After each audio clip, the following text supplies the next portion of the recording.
Hi everyone, I'm Joanna and today I'm here to talk to you about what's my value, and by my I also mean yours as well. This isn't going to be a really arrogant talk. So thank you so much for joining today. We talk about value quite a lot in our industry. We've got value-based backlog items, value streams, Tesco value post-it notes. And when it comes with value to ourselves, the water kind of gets a little bit murky. My first proper job was in recruitment, and there it was really easy. We had big screens all around the office with how much you'd build that month or how much you were forecast to build that year. It was kind of like being a sim, but with a pound sign above your head rather than a big green diamond. So then when I moved into an enabling role, I felt a little bit lost, and I was like, how am I going to have those awkward one-to-one conversations if I don't have the openness and transparency of that data that I had in my recruitment days? So I undertook a little bit of research, and because I'm feeling kind, I thought I'd share that with you. So step one is find out what they want. Can I get some hands up if you know what your manager or stakeholder wants from you right now? You can be confident with it, it's okay. Good, thank you. And then if you're open to share, can you keep your hand up just so I can ask a few people? Just one? Okay. Because I'm in a specific role, Mhm. it's even in my contract what they expect me. The good part about it is just that the keywords are big enough so I can do what I want within the keywords. But yeah, so as I'm an RTE, so release train RTE, Mhm. there are specific things I'm expected to do and to look after, and therefore that's just even described in my contract. Awesome. Anybody else want to share what they want to do? Hi, thank you. I'm a Lean Agile coach, and we are starting our journey, and what expected from us, at least my role, is bring a little bit of mindset into the leaders. Awesome. So we've got a release train engineer with keywords, but a little bit of flexibility in that. And then over here, we've got Agile coach with a little bit more mindset and then flexibility. So we can see there's already a bit of difference in the room, despite the fact we are one big community here at Lean Agile London. And that's where it gets a little bit more difficult, whereas in that recruitment role I had, it was quite obvious where it's like, sales, placements, welcome to London. Step one is be sure of the problem, because there's so many different problems that we as a group can solve. And what I mean by be sure is you might have had those conversations where it's like, oh, I want all the teams to be Scrum teams. That's not a problem, that's a solution. So we need to understand the why behind it. So that would be my first step. The second is to continue to check back on the problem priority. So I'm sure we've all been there where I've like, oh, this is my biggest problem. Okay, let me go and solve that. Come back to you the next week. Oh, now this is my biggest problem. So if you've worked at the same companies as me. But yeah, so just making sure you're going back and checking on that problem priority. Is the problem you were solving last week as important as the one you want to solve now? Step two is find the right metric to measure the value for your requirement. I've got the word right here, and right is a little bit suspect because we could have so many different measurements for right. And I guess when I consider what the right metric is, I've got it down to three things. So number one, it's easy to measure. And by that, you've not got to do the awkward call to somebody in a different team, like, oh, I really need to pull this data again. Please, could you do it for me? Something you've got nice and easy access to. Something that you can easily explain is my second point. So it might be something that your stakeholder that you're communicating with hasn't heard of before, but you need to be able to convey it in a nice, simplistic way so that they can become engaged with it. And the third one I've got is not easily manipulate. And this is because I've sat in so many meetings where it's like, oh, these are all our team's numbers for this week. And then these are all our team's numbers for the second week. And I'm like, we weren't even measuring that metric that week. What? So too often we want to tell a good news story. So whilst this talk is on delivering value and being confident on communicating that, you also need to be confident on when you're not delivering value. So don't pick a metric you can manipulate easily and stick to it. So I've talked about all the foreground, so let's get into the meat of it then. So what are the different metrics that we can utilise? So the one that I'm using with my team at the moment is flow metrics. If flow metrics is a completely new term for you, please make sure you check out the Pro Kanban stand. Please make sure you check out the 55-degree stand, and there are two groups there that are really going to help you out with that. At high level, we've got cycle time, which is the time taken between 2 points in a workflow. We've got work item age, how old a work item is, WIP, or number of work items in progress, and throughput, which is the amount of items that have moved to done within a given time. We've got lead time as well, which is slightly different, so how long it takes from a customer request all the way through to the end. I really like these top two because I find that stakeholders often want how quickly can I do something and how much of it can I do. So that's why I quite like those ones. Impediment, number or cost. Do we have any Scrum Masters in the room? Awesome. Welcome, Team Scrumptious. So impediment, you are the whack-a-moles when it comes to impediments, right? So you can keep a log of those impediments, just do a straight count of how many that you've solved. If you've got the ability, can you put a cost behind it as well? So that could be how much is the cost in delay to market? How much is a team costing each day while they can't move? Really interesting one to look at. Increase in team interaction, and this is something that I personally like, and I feel a lot of understanding in psychological safety from this one. So for example, this could be the number of additions you're getting in a retro, how many of those glorious post-it notes you're getting on your digital whiteboard, or how many different types of people are adding into them. How many people are speaking up in, say you have a backlog refinement session or some other ceremony that I could come up with? How many different people are demoing? How many people are getting confident in sharing their work? Really nice one to measure. Time. Everybody's saffron. How much time are you saving people? Are you erasing all these long meetings with catching up with different stakeholders one-on-one and bringing those people together and say, hey, we're going to do this in half an hour. How much time are you saving people? And I think Marcus earlier said one of his metrics was time spent in meetings. That would be a brilliant one to measure. And please try and reduce, not increase. Team metrics as well. So this isn't a case of taking credit for other people's work, but how have you enabled people to get to where they want to? So if a team has released a product and it increases profit by £5,000, how have you helped them get there quicker? How have you helped that get quicker to market and therefore get money in the pot quicker? Customer satisfaction metrics as well. I love these ones, not just for products, but for people too, eh? So customer satisfaction score. How would you rate your experience with X? Product market fit. How would you feel if you no longer had X? And I quite like having a positive and negative because we've all been to a restaurant with a 5-star Google review and thought it was awful. So making sure we don't ask people just for the positives, but also the difficult bit as well. Some more on these were Net Promoter Score, how likely are you to recommend Joanna as a future speaker? Hopefully okay, but we'll see how the rest of the talk goes. Customer Effort Score, how hard was it to work with someone? Making sure you're getting that positive and negative balance.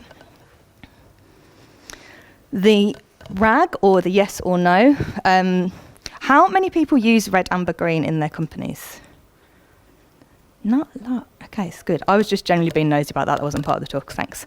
The RAG, or red, amber, green, if you're not familiar with it, or yes or no. This is really nice to get a visual if you've got people that are a bit more that way inclined. So sprint goals could be an example here. You could get like a nice little chart of like, okay, how many teams are hitting their sprint goals? Are they almost there or are they not there? And having that display could be quite nice. Sustainability. So how redundant are you making yourself? And by that, I mean, you can go and also do something elsewhere within the company. Don't worry about that aspect of it. So are you setting teams up for success by being able to move away and look at a different problem? Are they able to facilitate themselves? Are they able to get to understanding value? Time boxes. I think I need to start doing this one. But are meetings being kept to time boxes, or are they running over continually, no matter how much you try and lasso the conversation? So you can either do a yes and no or that, or red, amber, green. I don't really mind for each one. The qualitative. So I've put a feedback at the top there, and that is very sweeping and generic. What my advice would be is don't just wait for feedback to come and land in your inbox because someone's feeling nice that day. Go out and make sure that you seek it, and by doing so, it also means that you can then see the difference in feedback each time. So if you're asking set questions and then you're asking set questions again a few months later, you'll be able to see the difference there, which is really, really nice. Proud parent moments, and okay, this is actually my favourite one. I know I love quite a few of them, but this is definitely my favourite. So this for me is taking note of when something lands. So an example of this, I had somebody in a team a couple of weeks ago, and they were saying, no, we can't bring this into sprint. And I was like, what do you mean we can't bring this into sprint? And it was like, well, it's not met our definition of ready. It's like, tiny tear. So happy. Thank you. You've listened. And I had a team in retros, and they were just being so quiet and the same things over and over again. It's like, oh, we did great teamwork. Oh, we're a bit slower than we wanted to be. And then it was like 3 months I've been working with them, and one of the individuals that was the most quiet said, oh, can I go first? I've got my notes. Oh, yes, this is awesome. And even if you don't log that as like a way for communicating with stakeholders, always really nice to do personally. Requests. We always get those little pings, don't we? I get, hey, Joanna. I'm sure you get, hey, with your own names. If you get, hey, Joanna, please send them to me. So from people that you've not spoken with within the company that have just heard that you're doing good work. Or even you get the repeat customers as well. So the people that you've helped them solve a problem, and actually they want you to solve a different problem as well. In your absence, so in one of my previous roles, I was a product owner, and I was working so hard, and I was like, yeah, I'm going to go on holiday. It's going to be awesome. And my inbox, I saw meeting cancelled, and then messages on Teams being like, oh, Joe's not here, shall we just not do this today? And I was like, no, okay, I've put in so much effort, but I've not set the team up for success. So things like in your absence could be, are the meetings still going ahead? And if they are still going ahead, are they lasting for a long amount of time? I know on Teams you can like see how long the meeting lasted, for example. Or even just asking like, hey, did we do this?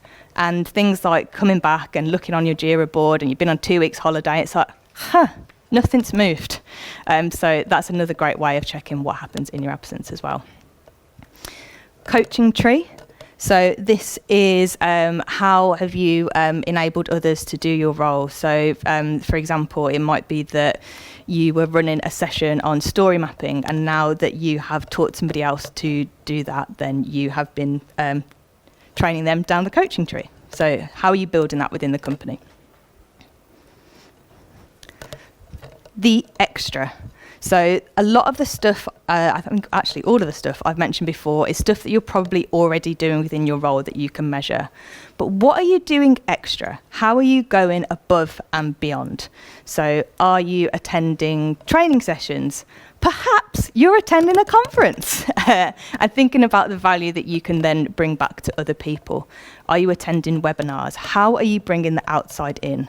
Often in big companies, we sit in these big echo chambers and we all have exactly the same conversations. We're like, yeah, we're doing good. And we all do the same thing. Try and be bold. Try and be different. Increase your own personal value by bringing something else back in. Contributing to communities. We've got some awesome communities represented here at Lean Agile London. We've got the Pro Kanban Slack channel where you can join in and you can ask questions, answer questions, and be part of a community. I know Flight Levels have got their own community as well. Some of the material for this talk I found on through Chris Stone, who has Virtually Agile, and he had Bob Galen on. And so me being that part of that community enabled me to get some value here as well.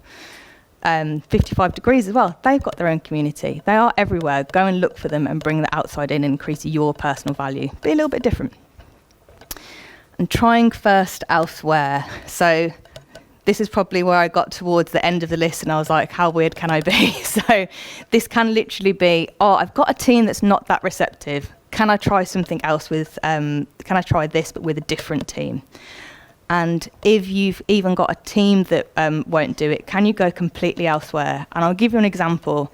I was, the first time I was trying to explain flow metrics, I was like, I don't know if it's going to land. I'm going to need a different example. So I actually went to my post office and I timed the people going through the queue in the post office. And I was like, actually, I can now use this example and then take that back with the team. So my trial, I didn't bother anyone apart from the people in WH Smith's. And technically it meant that I could go to the post office during work hours because I was still working.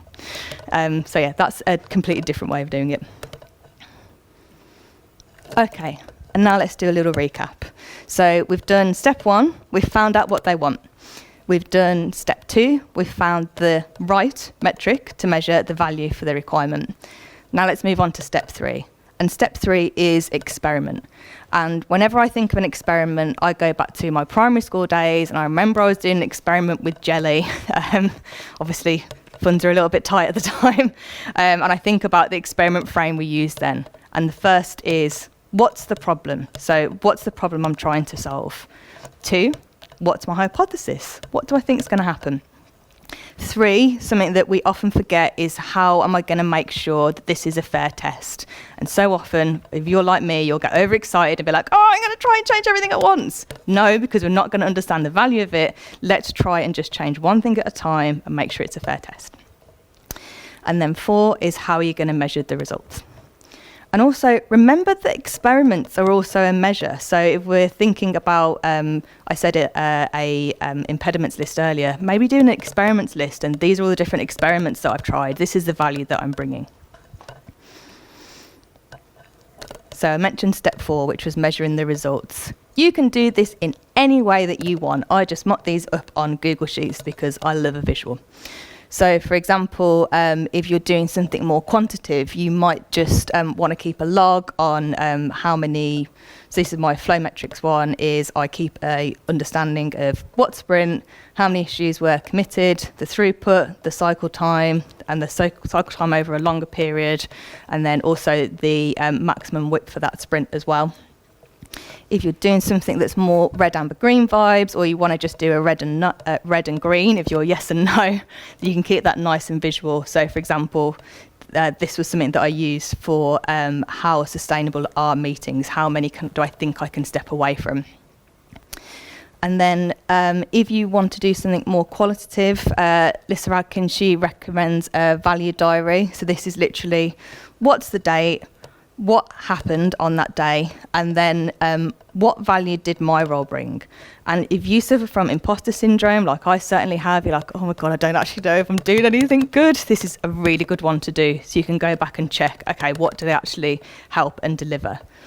And then the last one is if you're doing feedback through Typeform or Google Form or whatever kind of form and software that you use, just using a word cloud out of that, and then you can check the sentiment between the different times that you've done it as well.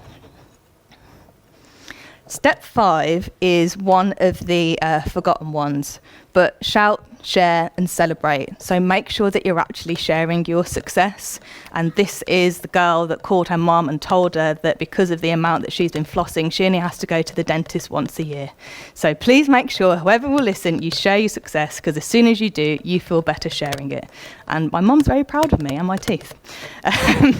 So think about, I've got a quote here, and I don't know where I found it, which is a little bit annoying, but is, if you're not feeding them, they're not saying anything. So if we're trying to quantify our value, communicate our value, we have to circulate that as well. One of the ways that we can do that is making sure that we're sharing it with people that we're reporting to. And it's saying, hey, this is what I've done. I've helped the teams go quicker. This was the problem that you gave me, and this is how I solved it. Probably a conversation that we might expect with a line manager. And one of the good things about doing that is that it enables stakeholders to understand your role. Too often we get put in these little boxes of like, oh, how are you contributing to this OKR? It's like, well, actually, maybe my role's not as clear cut as that. So this is the metric that I think is going to tell you that information. Don't get put into the box, make your own box. Maybe how you're going to share it with your peers as well. Start having those conversations. I've never had someone come up to me and say like, oh, I did this, and me think, all right. Making sure that you're having those conversations enables you to have those cheerleading relationships with each other, which is really important. And also demonstrating them back to the team as well. At the start of every retro, I used to show a cycle time scatter plot to the team, and they'd be so excited because it was a we thing, and it's how have we sped up? What are the changes that we've made? And getting the team involved with that was so nice. And they actually looked forward to using it. And the first time, they were thinking like, what on earth is she on about? But I think by sort of 3 or 4 sprints in, it was like, oh, I want to see it this week. So that was really good. And yeah, just making sure you're being honest about it. I sit in rooms, either virtual or physical, and there's a lot of amazing people doing amazing things, and they're worried about being arrogant. But I'm telling you, don't be humble. Go and communicate the value and share it with people. And I think that is everything.